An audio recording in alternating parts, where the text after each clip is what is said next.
तो hello and नमस्ते। Learn with RDP के राज डिजिटल पार्क प्लेटफॉर्म पर आपका स्वागत है। हम बात कर रहे हैं mastery in GST with tally prime 2026 version 7।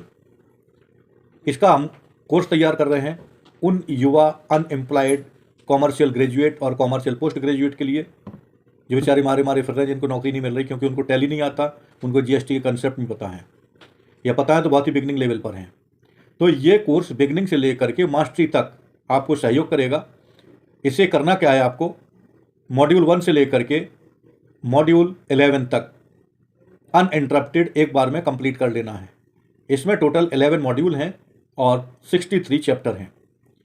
इसमें 2 मॉड्यूल स्पेसिफिक फॉर टैली के लिए हैं और बाकी जीएसटी के लिए है, और लास्ट के कुछ जीएसटी प्लस टैली दोनों के मिक्स हैं। Module 1 Indian business scenario and taxation system, GST के पहले कैसा था। मॉड्यूल 2 में हमने पढ़ा अंडरस्टैंडिंग जीएसटी फ्रेमवर्क। मॉड्यूल 3 में हमने पढ़ा GST versus pre GST comparative study. Module 4 में पढ़ा GST implementation and registration. Module 5 में input tax credit ITC core of GST. Module 6 tally prime, जिसमें हमने टैली के बेसिक्स सीखे।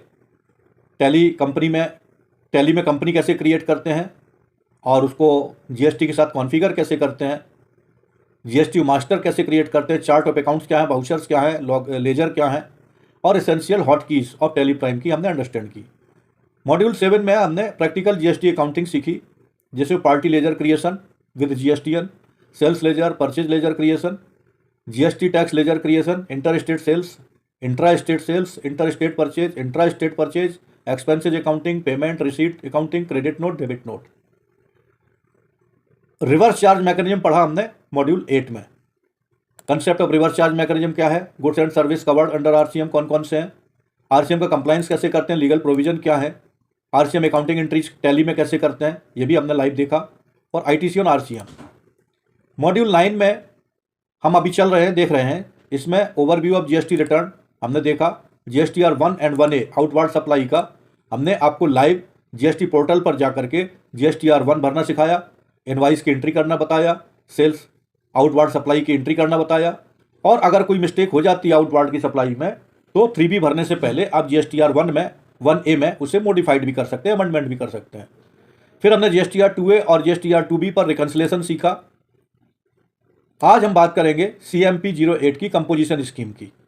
तो दोस्तों, आपका टाइम ज़्यादा ना वेस्ट करते हुए आपको मैं लेके चलता हूं अपने प्रेजेंटेशन पर और शेयर करता हूं अपनी screen. CMP 08 and composition scheme returns. दोस्तों, इसको जानने से पहले आपको ये समझना होगा कि जीएसटी में रजिस्ट्रेशन की कितनी स्कीम होती हैं। एक होती है रेगुलर स्कीम और एक होती है कंपोजिशन स्कीम। रेगुलर स्कीम में आप कोई भी ट्रांजैक्शन कर सकते हो और इंटर स्टेट भी, इंट्रा स्टेट भी, लेकिन कंपोजिशन स्कीम में आपको केवल इंट्रा स्टेट सेल्स की अनुमति दी जाती है।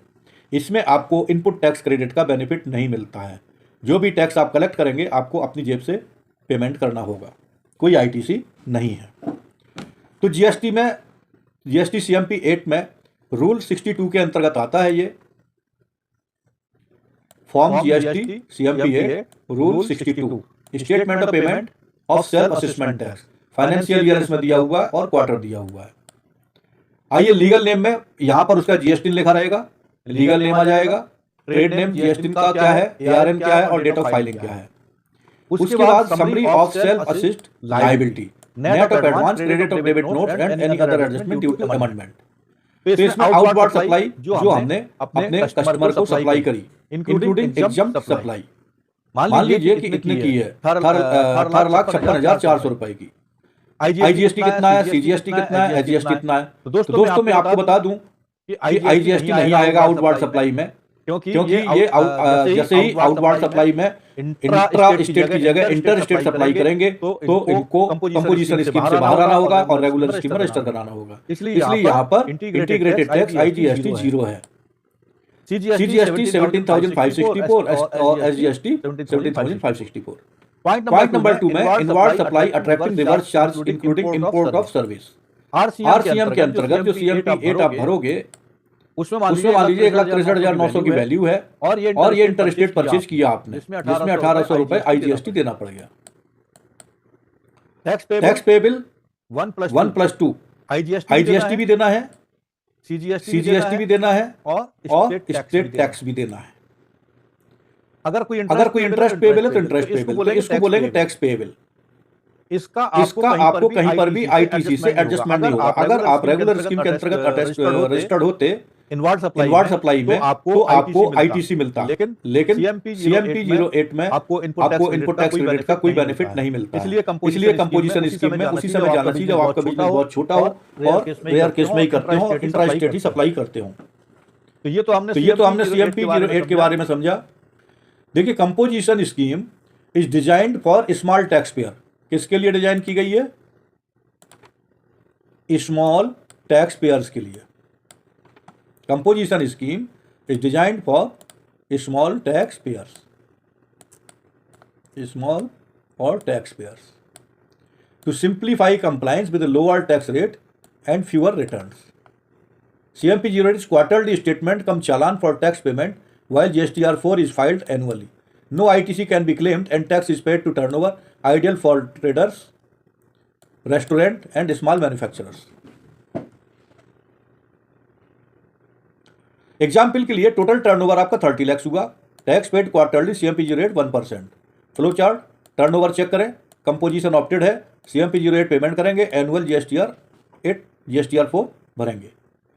इसको अगर हम टैली से मैच करें तो स्टैंडर्ड सेल्स कॉन्फ़िगरेशन आपको यहां पे करना पड़ेगा, जिसमें कंपोजिशन स्कीम के अंतर्गत आप इसको करोगे। Title of document, bill of supply. अब देखिए, print to simple format, print to customer signature, print complete mailing details, print address in continuous line, print bank details. ये क्या है? कंपोजिट डीलर का डिटेल है, order and dispatch details. Yes yes yes, ये आपको Tally से इसमें मदद मिल जाएगी। ये रजिस्ट्रेशन डिटेल है, पेन टेन सब इसमें, आइटम डिटेल क्या क्या परचेज किया है, ये सब आपको यहां पर मिलेगा। तो दोस्तों, कंपोजिशन स्कीम केवल स्मॉल टैक्स पेयर्स के लिए है जो ज़्यादा झंझट में नहीं पड़ना चाहते हैं। 1% टैक्स दो अपनी जेब से और काम खत्म करो। ना 12%, ना 18%, ना 40%, ना 28%। 1% टैक्स पेमेंट करो और झंझट खत्म करो। साल के आपको 4 रिटर्न दाखिल करने हैं, 5वां आपको GSTR 4 दाखिल करना है, 5 रिटर्न दाखिल करने हैं।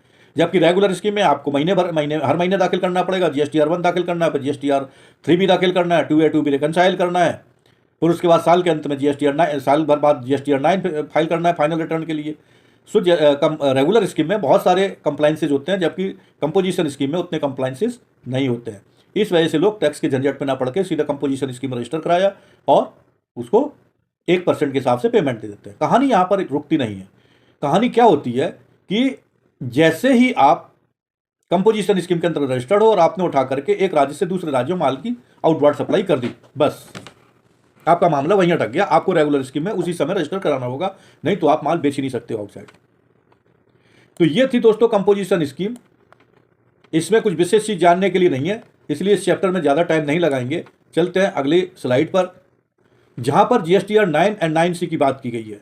तो दोस्तों, कंपोजिशन स्कीम के अंतर्गत हम CMP 08 पढ़ते हैं और साल में एक बार, जैसे यहाँ पर GSTR 9 भरते हैं तो वहाँ पर GSTR 4 भरते हैं।